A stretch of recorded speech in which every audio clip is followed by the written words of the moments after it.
मुझे कुछ भी समझ नहीं आ रहा था। बस दिमाग में एक ही बात चल रही थी कि मेरे अब्बू को कुछ नहीं होना चाहिए।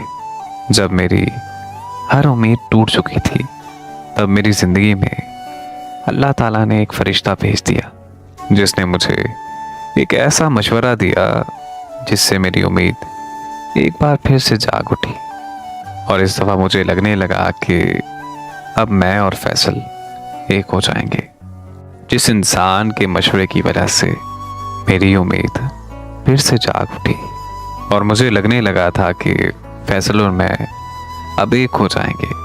वो कोई और नहीं बल्कि इसी हसीब सलीम चैनल की कहानियों का मुसन्निफ हसीब सलीम है। जब मैंने अपनी सारी कहानी हसीब सलीम को बताई तो हसीब भाई से मेरी बात उसी कज़न ने करवाई जिसने हमारी इटलियन पुलिस में शिकायत की थी। मेरी कज़न हसीब भाई को पहले से जानती थी और उसकी कहानियाँ अमूमन सुनती रहती थी और उनसे पहले भी कई बार मशवरे भी ले चुकी थी। मैंने हसीब भाई को अपनी सारी कहानी बताई तो उन्होंने मुझे एक आखिरी बार कोशिश करने को कहा और मैंने उनके मशवरे के मुताबिक अब्बू से बात की। तो मैं शादी से पहले उम्रा अदा करना चाहती हूँ और मैं चाहती हूँ कि मैं उम्रा अपने वालिदैन के साथ अदा करूँ।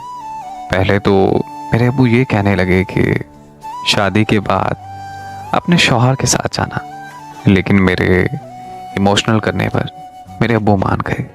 फिर हम उम्रे पर जाने की तैयारियां करने लगे। तो मैंने अपने भाइयों को भी इमोशनल किया कि वो भी मेरे साथ चलें।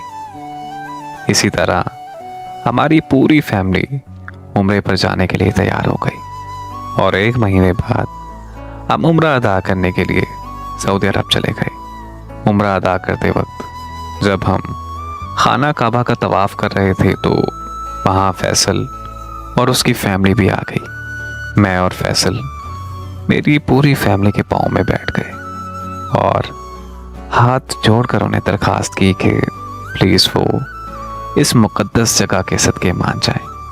वो वक्त और जगह ऐसी थी कि मेरी फैमिली इनकार नहीं कर पाई और वैसे भी अल्लाह के घर जाकर इंसान का दिल मौम और पाक हो जाता है। तो मेरी फैमिली ने खुशी खुशी हम दोनों की शादी के लिए हाँ कर दी।